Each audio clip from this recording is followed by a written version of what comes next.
आज जो सबसे पहला विषय हम लोग लेने जा रहे हैं वो आरोग्य सेतु से संबंधित है। और ये ऐप तुम लोगों ने भी अपने फोन में डाउनलोड किया होगा। सरकार बार बार आग्रह कर रही है कि इस फोन ऐप को अपने मोबाइल फोन में डाउनलोड कर ले। और निश्चित रूप से ये हमारे यूपीएससी के लिए और निश्चित रूप से यूपीपीएससी के लिए बेहद इंपॉर्टेंट टॉपिक है। ओके, तो हम लोग क्या देखते हैं, हम लोग ये देखते हैं कि ये हमारा आरोग्य सेतु कैसे काम करता है, ये क्या है, और क्या ये प्रभाव डाल रहा है नकारात्मक, और क्या ये हमारे ऊपर सकारात्मक प्रभाव डाल रहा है, और इसके कानूनी पहलू क्या है। तो इसको हम लोग मेंस की दृष्टि से देखेंगे। इसको हम लोग ये देखेंगे कि मेंस की दृष्टि से हम लोग इसमें कैसे ज्यादा महत्वपूर्ण ढंग से इसकी तैयारी कर सकते हैं। तो सबसे पहली चीज ये आती है कि ये हमारा जो नेशनल इंफॉर्मेटिक्स सेंटर है, एनआईसी, उसके द्वारा डेवलप किया गया एक ऐप है। और ये हमारा एनआईसी जो है ministry of electronics and information technology के अंतर्गत आता है। और इसका उद्देश्य क्या है? इसका उद्देश्य ये है कि यदि कोई व्यक्ति किसी ऐसे व्यक्ति के संपर्क में आता है जो किसी कोरोना पीड़ित व्यक्ति के संपर्क में रहा है, यानी 6 फुट से कम की दूरी पे उसके साथ वो रहा है, या ऐसा कोई व्यक्ति जो किसी ऐसे संक्रमित व्यक्ति के साथ रहा है, 6 फुट से कम की दूरी पे अनजाने में आ गया है या जानबूझकर आ गया है, तो उस व्यक्ति को जैसे ही वो आपके पास आएगा, एक मोबाइल मैसेज के माध्यम से आपको मालूम चल जाएगा कि आप कोरोना पीड़ित व्यक्ति के नजदीक आ रहे हैं। तो ये बहुत विशेष चीज है, और ये जीपीएस टेक्निक पे काम करता है, प्लस हमारा ब्लूटूथ टेक्निक का प्रयोग करता है। और सबसे बड़ी बात ये है कि जो आपका नेशनल डेटा बेस है, जिसमें हमारे कोविड-19 के जितने भी नॉन पेशेंट्स हैं उनका डेटा उसमें संरक्षित है, तो उस डेटा बेस का उपयोग करता है। यानी अगर कोई मिस्टर एक्स है और वो किसी संक्रमित व्यक्ति के संपर्क में आए, अब उसके बाद वो मिस्टर एक्स मिस्टर वाई के संपर्क में आए, मिस्टर वाई मिस्टर जेड के संपर्क में आए, लेकिन जैसे ही मिस्टर जेड आपके संपर्क में आएंगे, अगर आपके पास आरोग्य सेतु नाम का ऐप है, तो इससे आपको तुरंत मालूम चल जाएगा कि ये संक्रमित व्यक्ति जो है हमारे संपर्क में आने की संभावना उत्पन्न हो रही है और हम कोरोना से पीड़ित हो सकते हैं।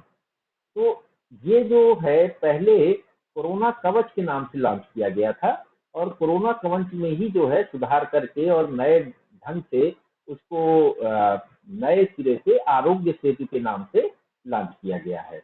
इससे संबंधित विशेष बात ये है कि ये आपका 12 मई को 10 करोड़ लोग के क्लब में शामिल हो गया, यानी 100 मिलियन लोग आरोग्य सेतु को डाउनलोड कर चुके हैं। और विशेष बात ये हो जाती है कि केवल आरोग्य सेतु ऐप एक व्यक्ति की हेल्प नहीं करता है, ये पूरे के पूरे समाज की हेल्प करने के लिए काम करता है। तो हम देखते हैं कि जीपीएस टेक्नोलॉजी और ब्लूटूथ टेक्नोलॉजी और नेशनल डेटाबेस जो कोविड-19 के पेशेंट्स का है, इन तीनों का उपयोग करके ये व्यक्ति एक व्यक्ति से दूसरे व्यक्ति के संपर्क में आने वाले व्यक्तियों के बारे में जानकारी रखता है। और यदि कोई कोरोना संक्रमित व्यक्ति है और वो किसी व्यक्ति के संपर्क में आता है, फिर वो किसी अन्य व्यक्ति के संपर्क में आता है, फिर वो किसी अन्य व्यक्ति के संपर्क में आता है, तो जैसे ही वो व्यक्ति आपके संपर्क में आएगा, तो आपको मालूम चल जाएगा कि ये व्यक्ति कोरोना पीड़ित व्यक्ति की चेन का हिस्सा है। सरकार ने क्या किया है कि डिजास्टर मैनेजमेंट एक्ट 2005, ये जो हमारा डिजास्टर मैनेजमेंट एक्ट 2005 है, इसके अंतर्गत कुछ लोगों के लिए आरोग्य सेतु ऐप को डाउनलोड करना और प्रयोग करना अनिवार्य किया है। तो वो कौन कौन से लोग हैं जिनके लिए आरोग्य सेतु ऐप का प्रयोग करना और डाउनलोड करना जरूरी है? तो इसमें हम लोग देखते हैं कि जो लोग सरकारी कर्मचारी हैं, या ऐसे लोग जो किसी प्राइवेट इंटरप्राइजेस में काम करते हैं, पब्लिक सेक्टर यूनिट में जो लोग काम कर रहे हैं, या जो लोग सरकारी कर्मचारी हैं, उनको इसका प्रयोग करना होगा, उनको इसका डाउनलोड करना होगा और साथ में प्रयोग भी करना होगा। दूसरे कौन है? प्राइवेट सेक्टर के वो लोग जिनको लॉकडाउन पीरियड में काम करने की अनुमति मिली हुई है, यानी जो इसेंशियल सर्विसेज के अंतर्गत आते हैं। सपोज एचडीएफसी बैंक का कोई कर्मचारी है तो निश्चित रूप से उसको अपने मोबाइल ऐप को इसको डाउनलोड करना होगा मोबाइल में, और इसका प्रयोग भी करना होगा। दूसरा, जो लोग कॉन्टेमिनेटेड जोन्स में हैं, जिनको हम लोगों ने रेड जोन्स कहा है, तो रेड जोन्स में जो लोग हैं उनको भी इसका प्रयोग करना होगा, और उनके लिए इसका प्रयोग करना कानूनी बाध्यता है। और नेशनल डिजास्टर मैनेजमेंट एक्ट 2005 के अंतर्गत यदि कॉन्टेमिनेटेड जोन के अंदर रहने वाले लोग इस ऐप को डाउनलोड नहीं करते हैं और प्रयोग नहीं करते हैं, तो वो दंड के पात्र हो सकते हैं। इसके अलावा हम लोग देखते हैं कि जो वंदे भारत योजना के अंतर्गत लोग भारत लाए गए हैं, ये वंदे भारत योजना क्या थी? वंदे भारत मिशन जो है वो सरकार द्वारा स्पेशली लॉन्च किया गया।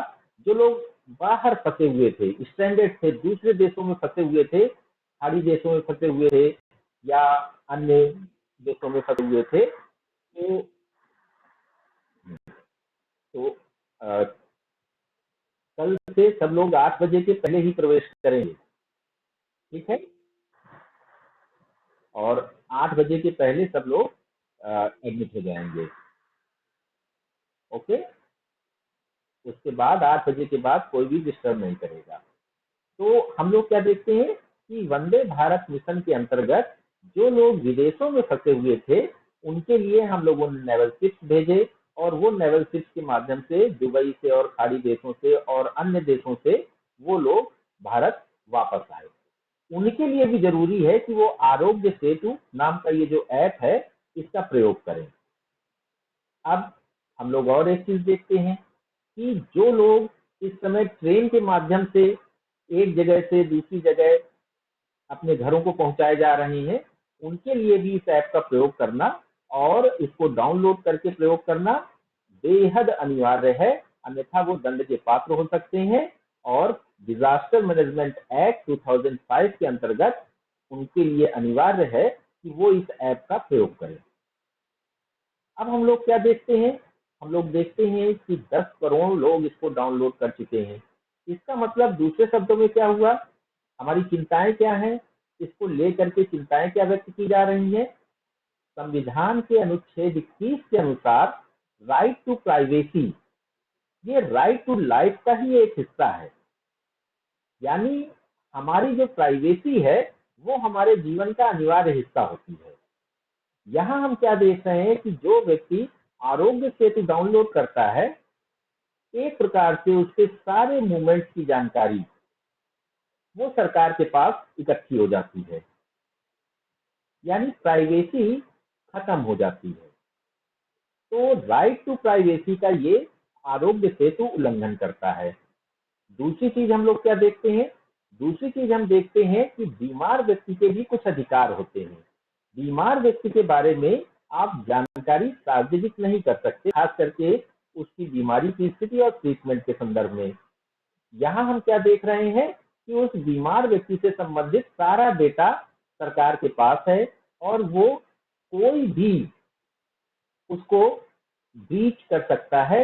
ये डेटा इतना सुरक्षित नहीं है कि उसको ब्रीच ना किया जा सके, उसको तोड़ा ना जा सके, और इसको तोड़ करके उस डेटा को उपयोग में लिया जा सकता है। अभी हम लोगों ने देखा कि कुछ लोगों ने इसका प्रदर्शन भी किया कि कैसे जो 10 करोड़ लोगों से संबंधित डेटा है उसको कितनी सरलता से ब्रीच किया जा सकता है, कितनी सरलता से तोड़ा जा सकता है, और उसका अपने मन मुताबिक प्रयोग किया जा सकता है। तीसरी चीज हम लोग क्या देखते हैं कि गवर्नमेंट ने इसमें जीरो लायबिलिटी रखा है।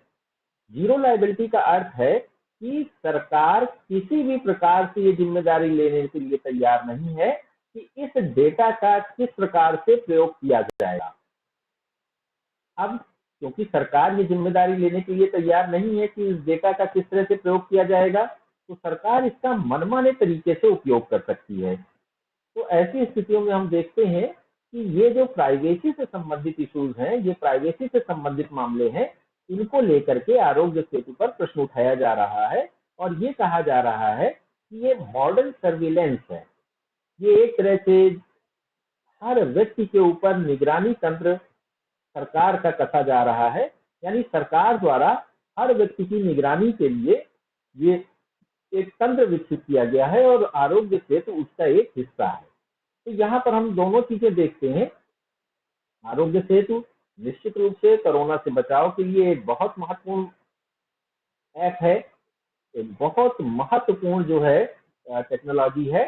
लेकिन दूसरी तरफ हम क्या देखते हैं कि इसके अपने सुरक्षा संबंधी कुछ चिंताएं भी हैं, खास करके इस बात के मद्देनजर कि दूसरा कोई भी थर्ड पार्टी वो अगर ब्रीच करता है और इस डेटा को अपने इच्छानुसार उपयोग करने के लिए हस्तगत कर लेता है, तो इसके व्यापक दुष्परिणाम हो सकते हैं।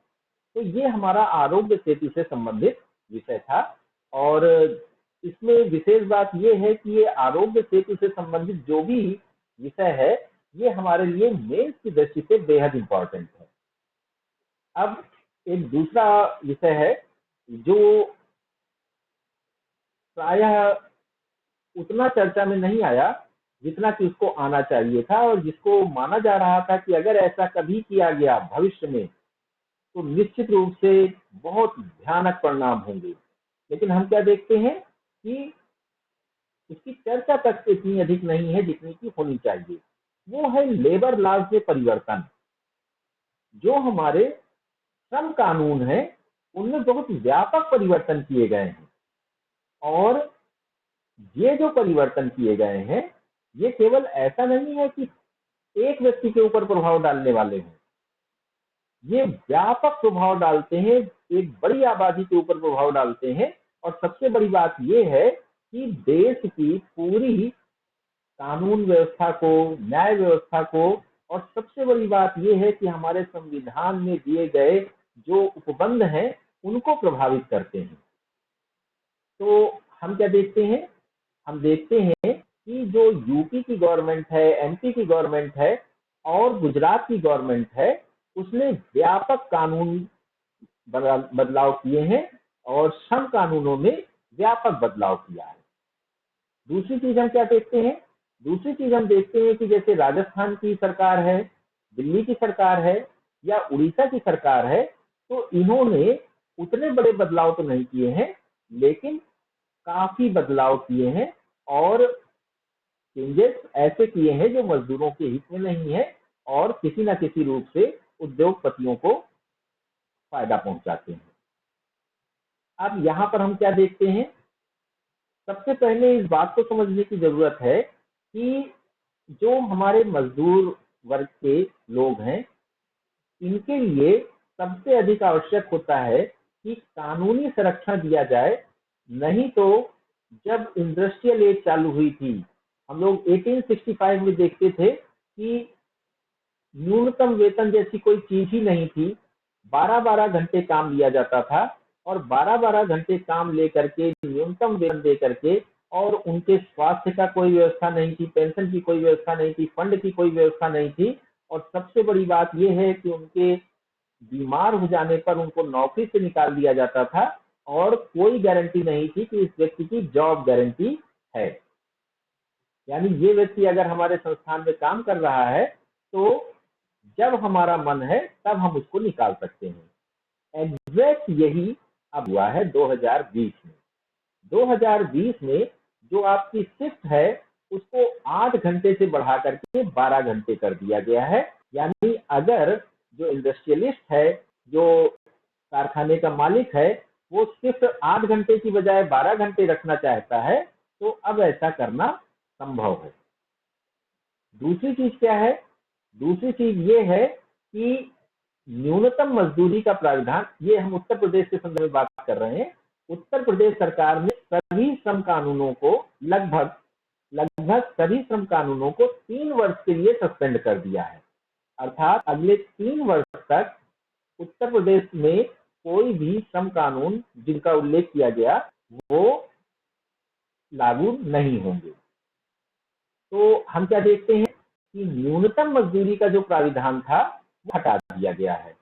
अर्थात यदि कोई व्यक्ति भूख से मर रहा है तो आप उसको केवल 5 रुपए दे करके पूरे दिन काम करा सकते हैं और वो पार्ले जी का एक पैकेट खा करके पूरे दिन आपके लिए काम करने को बाध्य है, क्योंकि उसको अपनी जान बचानी है, तो न्यूनतम पैसा में काम करने के लिए तैयार होगा। तो यहाँ पर अब हम लोग क्या देखते हैं कि ये जो लेबर से संबंधित नियम है, उनमें सबसे ज्यादा परेशानी किसको होने जा रही है? उसमें जो हमारा वंचित वर्ग है, वल्नरेबल क्लास है, उसको अत्यधिक परेशानी होने जा रही है। तो अब हम लोग देखेंगे कि कौन कौन से परिवर्तन किए गए। सबसे पहले तो ये कि अब मिनिमम वेज का प्राविधान नहीं है। दूसरा ये है कि हमारी जो शिफ्ट है वो 8 घंटे से बढ़ा करके 12 घंटे की जा सकती है। और सबसे बड़ी बात ये है कि जॉब जैसी चीज नहीं रह गई है। अर्थात यदि कोई व्यक्ति अपने अधीनस्थ कर्मचारी को हटाना चाहता है, तो वो उसको हटा सकता है। और उसके लिए जो उपबंध थे, जो बहुत सारी शर्तें थी, उन शर्तों को पूरा करना आवश्यक नहीं रह जाता है।